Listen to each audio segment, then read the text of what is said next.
नाज़रीन WTN जी team Karachi खां जेको आहे 1200 किलोमीटर पंधु करे जलालपुर कैनाल जो जेको हेड वर्क आहे उते पहुती आहे। WTN जी जेका टीम आहे उनमें मूंसां गॾु सीनियर सहाफ़ी एंकर पर्सन शकील सुमरो साहब मौजूदु आहे ऐं जेका वीडियोग्राफी आहे उनमें असां सां गॾु सहाफ़ी आहे असांजो दोस्त असद मुमताज़ रिज़, उहो बि असांजी हिन टीम में शामिल आहे। मां शबीर लाशारी हिन महिल जलालपुर कैनाल जेको आहे तकरारी कैनाल उनजे हेड वर्क ते मौजूदु आहियूं। हीउ रसूलाबाद जेको कैनाल पंहिंजो जेको आहे बिराज उतां निकिरे थो, बिल्कुलु रसूल बिराज खां ई निकिरे थो ऐं हीउ हेड वर्क आहे हुनजो जलालपुर कैनाल जो। टीम जेका आहे WTN जी हिते पहुती आहे ऐं सिंध में इन्हनि तकरारी कैनालनि जे ख़िलाफ़ु वरी एजिटेशन बि हले पई। सिंध सरकार इन ते जेको आहे CCI में पंहिंजा ख़दशा जेके आहिनि उहे लिखत में जमा कराए चुकी आहे त जेसीं ताईं असांजा ख़दशा ख़तमु नथा थियनि तेसीं ताईं हिन कैनाल खे न वहायो वञे। पर असां ॾिठो त 2 टे ॾींहं अॻु में हिन कैनाल जी जेका टेस्ट रन आहे उहा बि कई वई। असां जीअं जलालपुर खां आयासीं पिया ऐं ॿिया जेके पिंड दादन खां या इन्हनि इलाइक़नि खां थींदा हिते पहुता आहियूं त असां ॾिठो त हिन जो इंफ्रास्ट्रक्चर हिन जो मुकमल थियल आहे। हीउ कैनाल ठही चुको आहे। मूंसां गॾु हिन वक़्तु सीनियर रिपोर्टर सीनियर सहाफ़ी शकील सुमरो साहब मौजूदु आहे। शकील साहब, कीअं था ॾिसो, असीं हिन वक़्तु जलालपुर कैनाल जे हेड वर्क ते मौजूदु आहियूं, छा छा ॾिठो अथव, हिते छा पोज़ीशन आहे? शबीर, पहिरें त सिंध जे आवाम खे WTN तरफ़ां ही एक्सक्लूसिव जेका आहे असां रिपोर्ट साम्हूं आणे रहिया आहियूं। जलालपुर कैनाल जेको 6 तकरारी कैनाल हुया ऐं उन में हिन 6 तकरारी कैनालनि में हिकु साज़िश तहत उनखे शामिल न कयो वियो जॾहिं सिंध जी आवाम एहतजाज कयो हुयो ऐं CCI में हिकिड़ो एग्रीमेंट मुआहिदो थियो हो, सिंध हुकूमत जंहिंमें शामिल हुई। उन में 6 जेके तकरारी कैनाल हुया, चुलिस्तान कैनाल, थल कैनाल, उन में जलालपुर कैनाल खे ॼाणी माणी न रखियो वियो जॾहिं त उन वक़्तु इहो बि उन तकरारी कैनालनि में शामिल हुयो। ऐं हिन वक़्तु असां जहलम जेको डिस्ट्रिक्ट आहे, जहलम डिस्ट्रिक्ट जी रसूल बैराज जेको आहे, ही नाज़रीन तव्हां ॾिसी सघो था, ही WTN जी जेका टीम आहे जंहिंमें वीडियोग्राफी में असद मुमताज़ रिज़ असां सां गॾु आहे, सीनियर सहाफ़ी शबीर लाशारी असां सां मौजूदु आहे। शबीर, ही पूरो जेको आहे 117 किलोमीटरनि जो जेको आहे हिन जी मनसूबो आहे, लेंथ आहे हिन कैनाल जी, ऐं हिन में मुख़्तलिफ़ जेके आहिनि डिस्ट्रीब्यूटरीज़ उहे हिन मां शाखूं कढियूं वेंदियूं, माइनर्स कढिया वेंदा। पाण रस्ते तां जीअं मोटरवे तां हेठि लथासीं मंडी बुहाईदीन वारे बिल्कुलु, त उतां पाण ॾिठोसीं त ही किलोमीटरनि में रोड हुयो ऐं उहो किलोमीटरनि में रोड जेको आहे उते कंस्ट्रक्शन हली रही हुई ऐं वॾे पैमाने में 80 सैकड़ो कंस्ट्रक्शन जेका आहे उनजी रोड डबल रोड हुयो। डबल रोड उनमें मुख़्तलिफ़ जेके यूसीज़ आहिनि, पाण ॾिठोसीं जेका पिंड दादन खां वठी करे मुख़्तलिफ़ जेके सैयदपुर ताईं ऐं हिते रसूल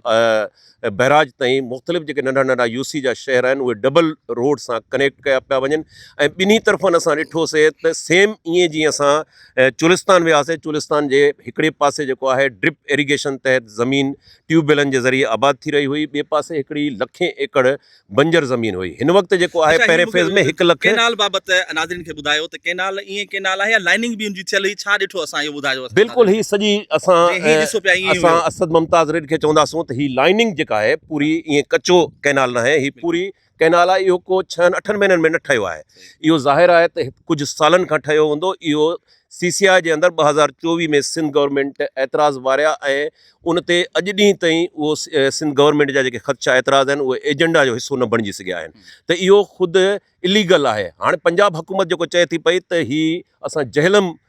जेको नदी आहे उतां पाणी खणंदासूं, ही जहलम हुजे, चनाब हुजे, सिंधु दरिया, इहे इंडस बेसिन जो हिसो आहिनि। ऐं इंडस बेसिन में 1991 जो जेको 1991 जो ट्रीटी आहे, मुआहिदो आहे, उन में सिंध जेका आहे उहा पुछड़ी ते आहे। त जेको बि तव्हां कैनाल ठाहींदव उहो सिंध खे एतमाद में वठंदो। इरसा जा जेके ज़ाब्ता हुजनि 1991 पाणी ठाह जा, त असां ॾिठो त ही सिंध सां तमामु वॾी ज़्यादती थी रही आहे ऐं सिंध हिन वक़्तु बंजर थी वेंदी। 1 लख एकड़ ज़मीन हिन कैनाल मां सैराब करण जो जेको मनसूबो आहे ऐं केतिरी लागत, को एतिरो हिते को हिकिड़ो बोर्ड बि असां लिखियलु ॾिठो आहे? बिल्कुलु, हीउ जेको बोर्ड असांजे साम्हूं असां ॾिठोसीं, असां स्क्रीन ते बि नाज़रीन खे ॾेखारींदासीं। हिन वक़्तु फर्स्ट फेज़ में 1,70,000 खां 1,82,000 एकड़ ज़मीन जेका आहे उहो हिन जलालपुर कैनाल जे ज़रिए आबाद थींदी। मुख़्तलिफ़ जीअं मां पहिरें चयुमि त ऐं उहा जहलम ऐं मंडी बहाउद्दीन उहे ॿिन्ही ज़िलनि जी जेका लखें एकड़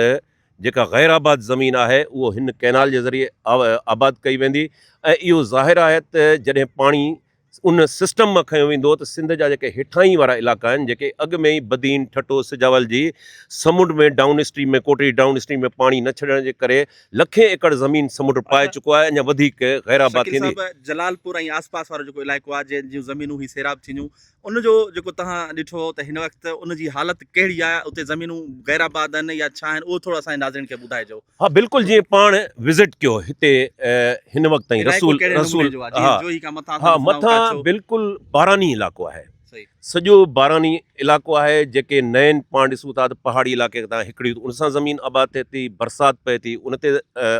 आबाद थिए थी, ॿियो उनजो को सोर्स न हो। हाणे हीउ जेको कैनाल आहे इन कैनाल खां पोइ बारानी ज़मीन खे बैराजी ज़मीन में तब्दील कयो वञे ऐं उहा 1,70,000 खां 1,82,000 पहिरें फेज़ में जेका आहे उहा ज़मीन आबाद थींदी। ऐं हीउ सॼो जेको आहे उहो सिस्टम जीअं मां पहिरें चयुमि त सिंध जी जेका इंडस बेसिन हिकिड़ो आहे ट्रीटी आहे उन में पुछड़ी सिंध ते पुछड़ी आहे, उनखां उनखे एतमाद में वठिणो आहे, सीसिया में हिनखे करिणो आहे। पंजाब जो इहो मौक़िफ़ आहे त हीउ त असीं पंहिंजे दरिया मां झेलम मां खणूं पिया पाणी, इनखे कीअं डिफाइन कंदो तव्हां या इनखे कीअं था ॾिसो जेको सिंध जेको मौक़िफ़ आहे पंजाब जो आहे, सिंध जो हिन ते कहिड़ो मौक़िफ़ आहे, कहिड़ो हुजणु घुरिजे? सिंध जो मौक़िफ़ हिते छा आहे, हिते छा आहे? सिंध हुकूमत जेको आहे उहो 2024 में उनखे ख़दशा हुया, छाकाणि त 1991 जे अंदरि 1991 जे पाणी मुआहदे जे अंदरि या इर्सा जे अंदरि जेतिरे ई पाणी जी, छो त पाणी त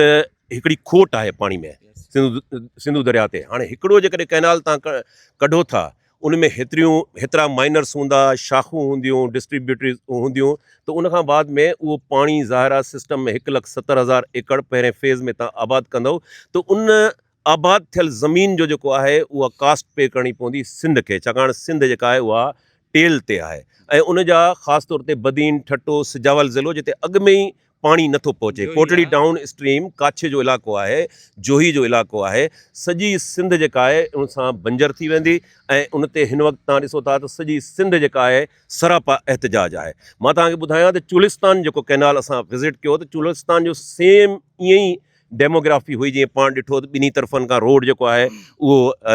डबल लेन रोड, उन ते बि अरबें रुपया लाॻत हूंदी। हिन ते पहिरियों हुयो 27 अरब रुपया ऐं उनखां बाद में इहो नज़रसानी बजट खां पोइ 70 अरब ते पहुतो आहे ऐं अञा बि चयो पियो वञे त इहो 70 अरब खां बि वधीक जेका कास्ट ईंदी, छाकाणि त हीअ लाइनिंग उन में तव्हां ॾिसी सघो था। उनखां बाद में शाख आहिनि ऐं हीउ सॼो इलीगल गैर क़ानूनी तौर ते आहे ऐं हिनखे एशियन डेवलपमेंट बैंक खां जेको आहे हुननि फंडिंग थी आहे। पंजाब गवर्नमेंट जेको आहे बजट में पैसा रखे थी पई। जेकॾहिं इहो सभु कुझु कयो थो वञे त पोइ लीगल जेको फोरम आहे उहो सीसिया जो फोरम आहे, न असेंबली में डिस्कस थियो आहे न ॿिए हंधि डिस्कस थियो आहे। त मां सम्झां थो सिंध हुकूमत खे पंहिंजी पोज़ीशन वाज़े करणी पवंदी त हीअ चइनि 5 सालनि खां जेको कमु हली रहियो हुयो, इवन चुलिस्तान कैनाल ते कमु हली रहियो आहे, थल कैनाल ते कमु घणो जेको आहे उहो थी चुको आहे, त हीअ टेस्ट केस तौरु पे पाणी छॾियो वियो ऐं हाणे मां सम्झां थो त हीअ तक़रीबन हिन जो 100% कमु जेको आहे मुकमल थी चुको आहे, लाइनिंग बि थी चुकी आहे ऐं उनखां बाद में हीअ ज़मीन जेका आहे लखें एकड़ हिन कैनाल जे ज़रिए जेको तकरारी कैनाल आहे जलालपुर, उन जे ज़रिए पंजाब जी ज़मीन आबाद थींदी ऐं सिंध जी ज़मीन जेका आहे गैर आबाद थींदी। बिल्कुलु नाज़रीन, तव्हां ॾिठो त WTN जी टीम जेका आहे असां हिते तकरारी जेको कैनाल आहे जलालपुर उते पहुता आहियूं, कराची खां 1200 किलोमीटर पंधु करे, ऐं असां जॾहिं हिते पहुता आहियूं त हैरान थी विया आहियूं त पूरो जेको जलालपुर कैनाल आहे उहो मुकमल थी चुको आहे, पर उहो उनजी लाइनिंग जेका आहे उहा मुकमल थी चुकी आहे, जंहिंसां 2 ज़िला जेके आहिनि, जीअं शकील साहब ॿुधायो त 2 ज़िलनि जूं 1,70,000 एकड़ ज़मीनूं जेके आहिनि उहे सैराब कयूं वेंदियूं ऐं हिन जो जेको इंफ्रास्ट्रक्चर ठहियो आहे हिन कैनाल जो उहो ॾाढो असां ॾिठो आहे त एॾो मज़बूत करे ठाहियो आहे जो जेको जाबलू पाणी जेके ढोरा ऐं नयूं आहिनि उन्हनि खे हिन कैनाल जे हेठां गुज़ारे वियो आहे। कैनाल मथां वञे पियो, तमामु वॾो ख़र्चु थियो आहे। कैनाल सां गॾोगॾु डबल रोड जेको आहे उहो बि कोई 80 किलोमीटर जेको आहे उहो ठही चुको आहे, बाक़ी 10-15 किलोमीटर जेको आहे ठहे पियो। हीउ सिंध जे माण्हुनि जे हिसे जो जेको पाणी आहे, सिंध जे हिसे जो पाणी हिन तकरारी कैनाल मां कढी पंजाब जूं ज़मीनूं जेके आहिनि उहे आबाद कयूं पियूं वञनि।